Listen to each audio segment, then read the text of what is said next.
From the Victory Studios in downtown Little Rock, this is Capitol View with your host, Jesse Tenor.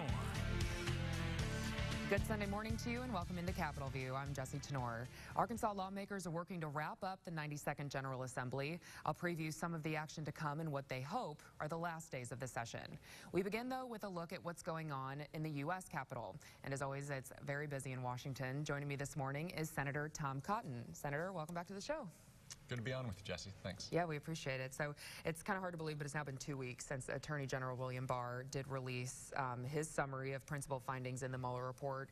And Barr made sure to say outright no collusion between the Trump campaign and Russia, and then no prosecutable obstruction of justice through the course of the probe. So now we're hearing that some of Mueller's team aren't really happy about Barr's summary, and then congressional Democrats are doing everything that they can to shake loose the full unredacted report. So there's, of course, a lot of angles at play here. There's criminal, financial, counterintelligence, and then lots of political posturing as Trump makes sure to say all along, like he has been, full exoneration, and then Democrats are saying, well, let's pump the brakes a little bit. So I know that you've said you'd like to see a redacted version of the report, and you have expressed concerns about keeping out things like grand jury materials. So obviously, there's no one solution here that's going to make everybody happy. So what do you see as the next, as the best of, well, what Jesse, they can do? it's been 2 weeks since Attorney General Barr released his letter summarizing the principal conclusions of the Mueller report. But let's remember, it's been 3 years that Democrats were accusing the president and his campaign of colluding with Russia. And we now know, in the Mueller report's own words, since Attorney General Barr quoted from it, that there was no collusion between the Trump campaign and its associates or Russia. Now, I hope to see the full report to the fullest extent we can. We do have to recognize, though, that there is classified intelligence sources and methods in there in all likelihood. There's definitely sensitive grand jury material that can't be released under law.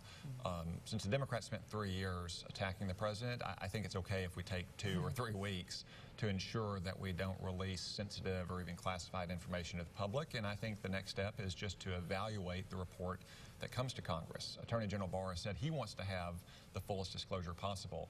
If we get a 400-page report that has a few dozen redactions in it, I think everybody will accept that. If we get a 400-page report that has the equivalent of 350 pages blacked out, I think that's a different conversation. We'll have to decide then. But unlike what the Democrats did for the last 3 years, I don't want to jump to conclusions about it. Okay, and then also moving forward too, some people have brought up the way that James Comey handled the Clinton email investigation in the summer of 2016 by publicly calling her out, even though there was no criminal charge here. So what happens if the report finds that President Trump or his associates, for that matter, acted inappropriately or suspiciously in regards to Russia, but there's no recommendation for criminal charges for Mueller? Well, first off, James Comey ought not to have done that. That's not the way we operate in the United States. If investigators or prosecutors discover information that, puts someone in a bad light but is not a crime, they don't go out and hold a press conference about it. That's one of the reasons why Donald Trump fired him.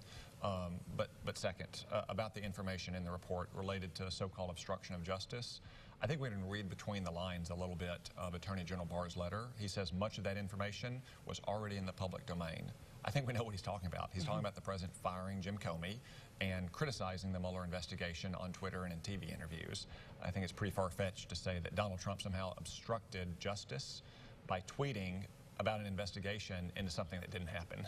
Sure, I guess most people, if guilty, would remain a little more tight-lipped, but that could be argued, I guess, too. Well, or you could say that, all the behavior on Twitter or in TV interviews in which his opponents were saying he was behaving like a guilty man who wanted to obstruct an investigation, maybe he was behaving like an innocent man who felt unjustly pursued. All right, yeah.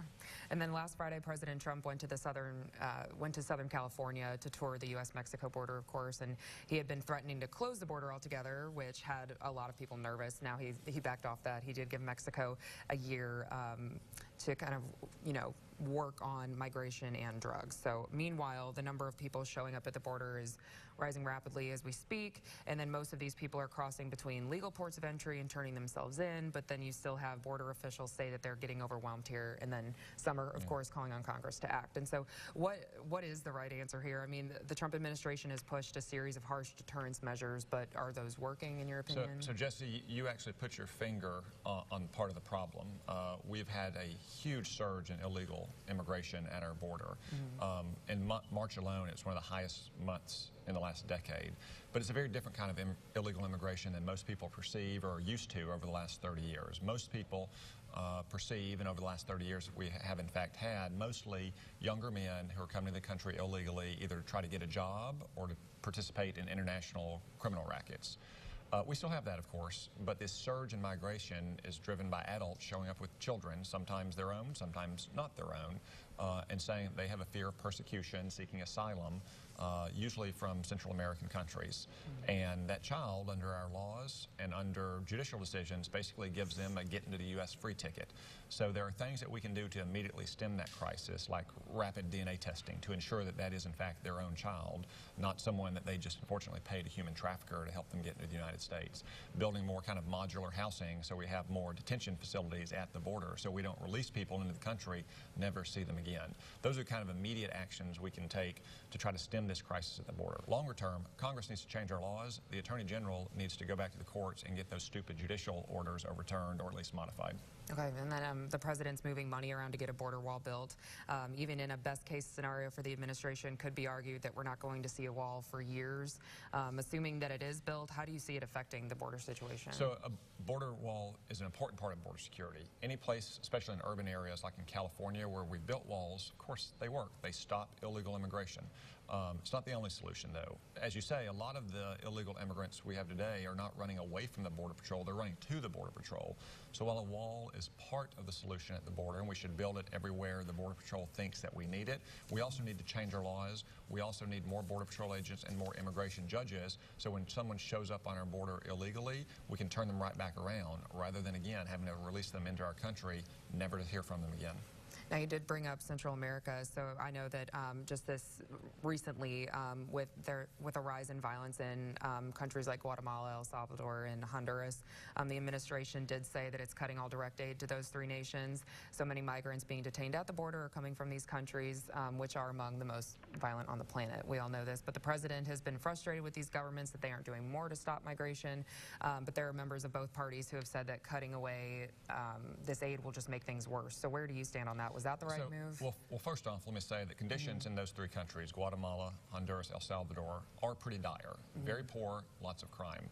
Those are not grounds for asylum under our asylum laws. We grant asylum to people because they're persecuted because of what they believe or who they are. You know, maybe they're Christians from Syria or Jews from Iran or Muslim Uyghurs from China. We don't welcome into our country people who are the victims of crime or who are coming from poor countries. If we did that, we'd have to welcome in 7 billion people probably from around the world. Those countries need to do a better job, though, of controlling the flow of migrants out of their country at Mexico's southern border to staunch the problem where it begins. A lot of that aid does go to their law enforcement, but unless their law enforcement helps us with the aid that we gave them to staunch the flow of those migrants, I think it's right to relook at the amount of aid that we're giving to them. You know, if we can stop the crisis that we face on our southern border in Central America, then we can refocus on our efforts of helping them build their economy and establish the rule of law and property rights and contract rights and an independent judiciary, the kind of things that will stop both crime or reduce crime in those countries and help them build a stronger economy as well. This week here in Arkansas, the legislature approved legislation to allow certain immigrants, including DACA recipients, to get in-state tuition at our colleges and universities. And then there was also another piece of legislation to allow DACA nursing students to receive their licenses. Both bills did receive broad support, but of course the debate quickly went to immigration, and then some did say that this should be handled at the federal level. It should be handled at the federal level, and I've introduced legislation that would both give a legal status to anyone who came to this country as a minor through no fault of their own, as long as we deal with the source of the problem. So if you just award legal status and ultimately citizenship to about 2 million people who came here as minors, all you're going to do is get more people bringing their kids here. I mean, what better reason to try to cross the border illegally than the promise that you might get American citizenship for your child one day?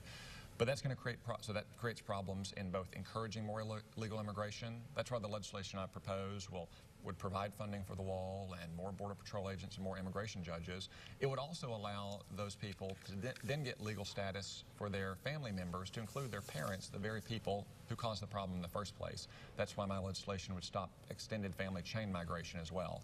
So I think most Arkansans want to address the problem of those who came here as minors through no fault of their own and who have lived here their entire lives. But they also know that if you do that, you've got to control for the negative side effects of it as well. More with Senator Cotton coming up after a quick break, including his thoughts on the battle over health care and how it could spill into the 2020 race. You're watching Capitol View on Sunday morning.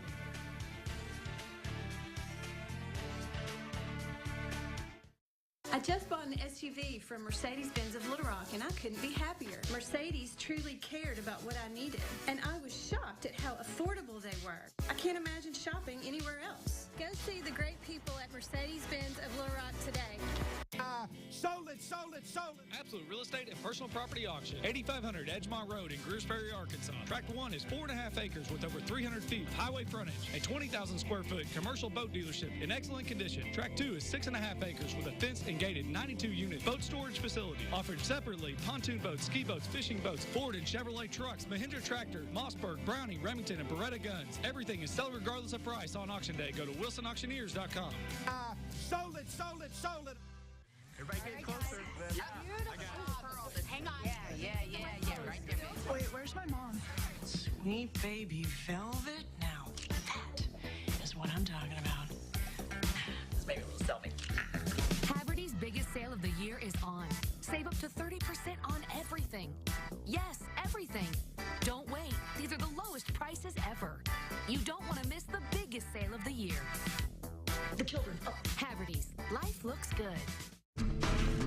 You can't be an outlaw without breaking a few rules. And the new class of Bad Boy Mowers Outlaws shatters every rule for power, performance, cut, and comfort in your bad boy country. Bad Boy. Mow with an attitude. Advanced Alarm Technologies, putting home security and family safety at your fingertips. With our custom full home automation, you can protect your family no matter where you are. Advanced Alarm Technologies. Put our law enforcement experience to work for you. Advanced Alarm Technologies. I just bought an SUV from Mercedes-Benz of Little Rock, and I couldn't be happier. Mercedes truly cared about what I needed, and I was shocked at how affordable they were. I can't imagine shopping anywhere else. Go see the great people at Mercedes-Benz of Little Rock today. You're watching Capitol View, Sunday morning talk focused on the political scene in Arkansas. Welcome back to Capitol View. We are back with Senator Tom Cotton. I wanted to get into another piece of legislation that you're a part of too. So we did see kind of a fairly unusual sight on Capitol Hill this past week when you joined Democrats Chuck Schumer and Sherrod Brown, among others, to introduce a bipartisan bill that would lead to sanctions against China for exporting fentanyl into the U.S. And so are you confident that action taken in the U.S. can correct what's going on in China, or do you fear that this could maybe just ramp up the relationship with like the trade war that's going on right now? We face a true drug epidemic in this country. Over 70,000 overdoses a year, 40,000 of the opioid overdoses come from fentanyl, which is not made from the poppy plant. It's a synthetic opioid that's made in a lot of Chinese super labs, and they intentionally make excess amounts of it, and it often goes to Mexican cartels and comes straight to the United States and kills our citizens. They've been doing it for years. So the legislation I have with Chuck Schumer would crack down on those people in China who are manufacturing and exporting fentanyl into the United States and impose sanctions on them. It would also provide more money for law enforcement and our intelligence services to establish those links. Now, the Chinese government just a few days ago announced that they would stop that fentanyl overproduction. Color me a little skeptical that we can count on the Chinese government to uphold any of its commitments. But if they do, they have no reason to fear our legislation. If they don't, as I fear they might not, which is what their usual habit is with agreements with the United States, then our legislation will hold them accountable for that. Okay. And then we have seen a lot of developments on health care in the past 2 weeks. The Trump administration says it supports a judge's ruling that strikes down Obamacare altogether. The president is also saying in recent days that he wants to see a new push for health care reform after the 2020 election, when presumably he says Republicans will hold the Senate and the White House and then take back the House as well. So this was a defining issue for a lot of voters in 2018 when the House flipped blue, and it's already becoming a major topic for 2020 candidates. And so what do you think? The politics of this issue are always tricky for both parties. So would you prefer to take up health care now, or do you think the president is right to hold off? So health care is a critical issue for Arkansans. I hear about it all the time. I think it's fair to say, though, that between Nancy Pelosi's House and Donald Trump, you may not find a lot of common ground. That's, I think, why the president recognizes the political realities in Washington. That doesn't mean that we can't try to make some strides in solving some of the healthcare problems we face or reducing some of the worst harms of Obamacare. I, for instance, worked on the prescription drug issue to try to get more generics on the market so we have more competition for Arkansas seniors so they're paying lower prices. Trying to make sure that drug companies aren't abusing our patent system by extending the life of the monopoly they have, which drives up the price of prescription drugs. In the tax bill, I was responsible for repealing the individual mandate of Obamacare. That's the part that fined 65,000 Arkansans for not being able to afford health insurance. You know, the very health insurance that Obamacare made unaffordable. And who are those people? They're not rich people. I mean, rich people have health insurance. They were working class Arkansans who were paying a fine to their government because they couldn't afford health insurance. That doesn't reform the entire system, but it eliminates some of the worst harms of Obamacare while addressing some of the problems that we can in the interim. Now, here in Arkansas, too, a federal judge did recently reject the work requirements for our Medicaid expansion program that the Trump administration had approved last year with our waiver. Governor Hutchinson and the GOP state leadership have been pushing for these, saying that they're helping people get needed work skills. But, of course, Democrats are really focusing on the thousands who have lost coverage for not complying, including people who are already working. And so do you want to see the work requirements stand? How do you expect all of that to kind of play out? As a U.S. Senator, my perspective is that that is a liberal Obama activist judge who ought not to have struck down the law that our legislators passed. That's ultimately a choice for them. In general, I support work requirements for public assistance, whether it's Medicaid or food stamps or welfare or whatever. That's ultimately a choice for our state legislators, though. But a liberal Obama activist judge in Washington, D.C. ought not have been striking down our law that was well crafted. I hope the state appeals, and I hope they win on appeal. Okay. Do you see that happening? Because people are seeing it all the way, going up all the way to the Supreme Court. Do you think it's stacked to kind of rule in our favor? So unfortunately, the governor's favor? Unfortunately, the Court of Appeals in D.C. was packed by the Democrats back in 2013. You know, we just had a controversy this past week about nominations. This goes back to 2013 when Harry Reid broke the rules to change the rules specifically so they could pack the court in Washington, D.C., which hears so many of the appeals from bureaucratic agencies in Washington. But because the Arkansas law was a novel approach to Medicaid and because it's kind of a test case, I could see it going all the way to the Supreme Court. But I hate to see liberal Obama activist judges striking down laws that our legislature passed that have solid legal basis. I wanted to ask you about the climate, too. So we know that the Democratic Green New Deal proposal is a total non-starter for Republicans. You and many of your colleagues have blasted it, and then the Senate voted it down recently for, admittedly, you know, a show vote. The University of Arkansas's annual poll found that in 2018, 46% of Arkansans believe climate change will pose a serious threat to themselves or their way of life during their lifetime. So we have seen your colleague, Lamar Alexander, who is retiring, propose a GOP alternative to the Green New Deal. How do you think the issues should be addressed through legislation, and how concerned are you about the effects of climate change? Well, I'm always amused that bureaucrats and lawyers in Washington think they care more about our environment in Arkansas than our farmers and our ranchers and our foresters and hunters and so forth care about it. We all want to have a clean, healthy environment that's safe for our kids, safe for our businesses, safe for our enjoyment. If you're serious about climate change, there are a few simple approaches that you can take. We could start approving nuclear power plants. They are zero emission and they have a very long life. We could continue to permit on federal lands the production of natural gas, which is the lowest emission carbon fuel that we have. Yet another liberal activist judge just last week struck down a lot of new permits on federal lands. We could invest money not in go-to-market strategies that are not really feasible yet. That's why they need government subsidies like, you know, solar panels, but rather in the kind of basic scientific research that would help renewable energy in the long term become viable, like, you know, large-scale electricity storage or reversible electrical grid, so you can both generate at your home and with solar panels, but also consume at your home. Those are the kind of basic steps we could do today that would help drive down carbon emissions even further than we have, because America has been leading the world in carbon emission reductions. The Green New Deal, as you say, is just kind of a grab bag of Democratic preferences, but it's also pretty astonishing in its scope and sweep of the infringement it would make on the private economy in the United States and on our individual freedoms.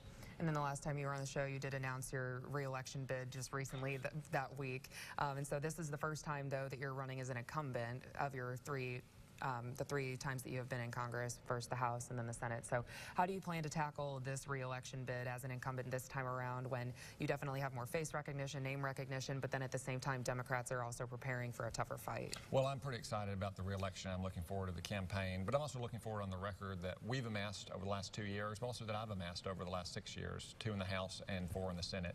In that time, we've had record high unemployment. Wages for working class folks have been going up for the first time. A lot of what I've done has been geared towards that, whether it's trying to cut taxes or repeal that hated mandate of Obamacare or try to get immigration under control so we don't have low-skilled workers coming in, taking jobs or driving down wages. If you look at keeping America safe, you know, I've been on the forefront of rebuilding our military, of withdrawing from the Iran nuclear deal, of standing by our allies like Israel in the Middle East. So I'm very proud of the accomplishments we have over the last several years, and I'm very looking forward to running on those accomplishments. All right. Well, Senator Cotton, thank you so much for joining us back again on the show. Thanks, Jesse. When we come back, we'll look at the mad dash to wrap up the 92nd General Assembly, including last-minute legislation and the possible return of one controversial bill. You're watching Capitol View on Sunday morning.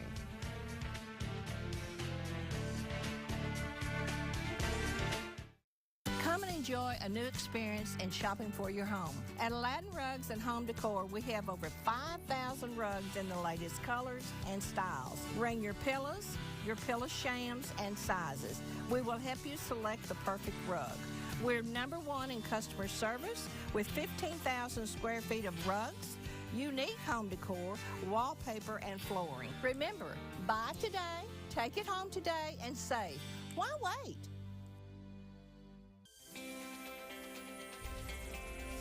Remember this, you cannot change the laws of God.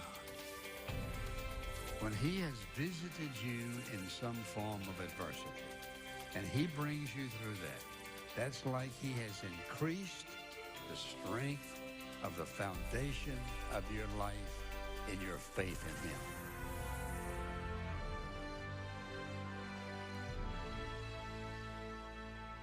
Every time you earned a paycheck, a little part of it went to pay the government for your Social Security disability insurance. When you paid in, you did your part.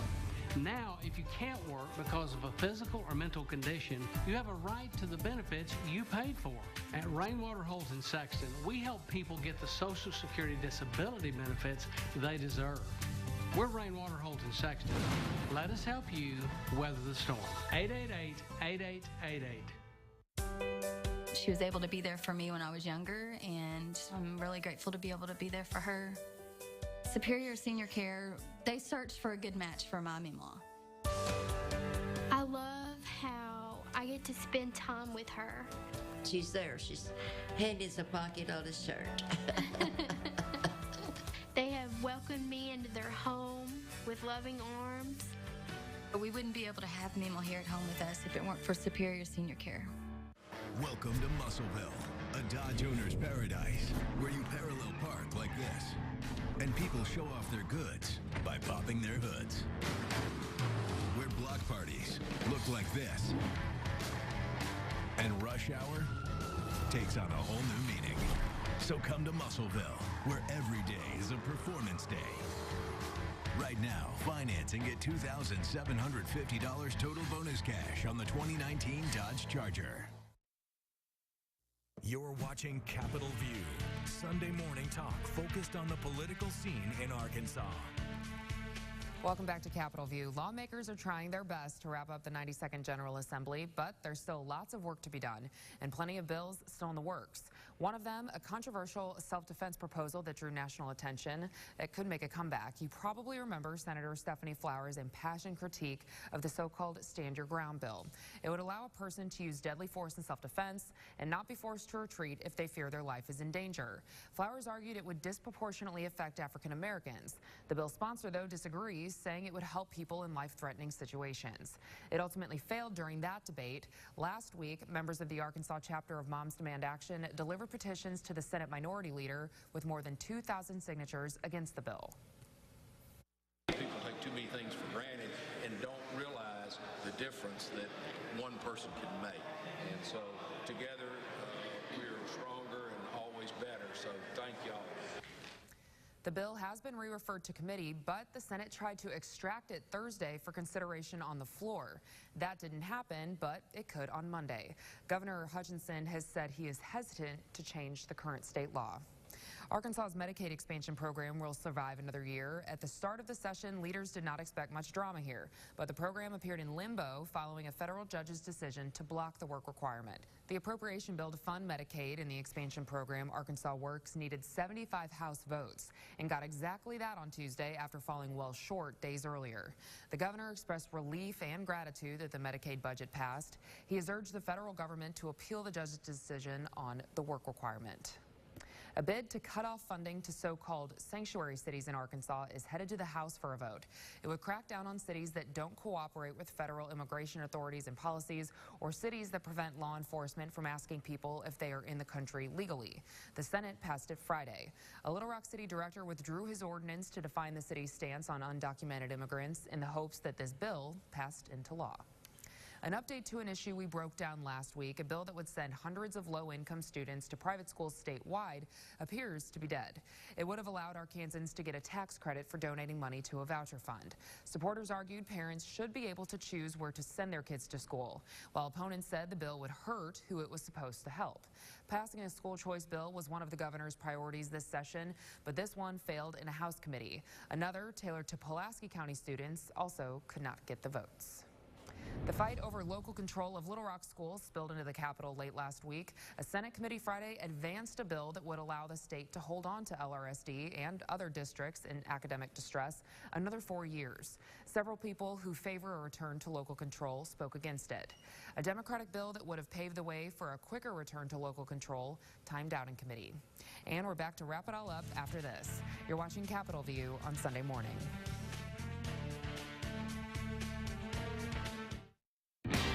The delicious fish sandwich from Sonic. It's 100% Alaska pollock smothered with tartar sauce and pickles on a brioche bun. Have we reeled you in yet? Did you catch that? The fish sandwich only at Sonic. Are you hooked? Hi, I'm Missy Gibson. My family and I would like to invite you to see all that John Gibson Auto Sales has to offer. We have one of the largest, most diverse, and newest inventory of any buy here, pay here dealers in the state. We have cars, trucks, SUVs, motorcycles, ATVs, campers, performance trailers, and boats. Whether you have good credit, bad credit, or no credit, we will finance you.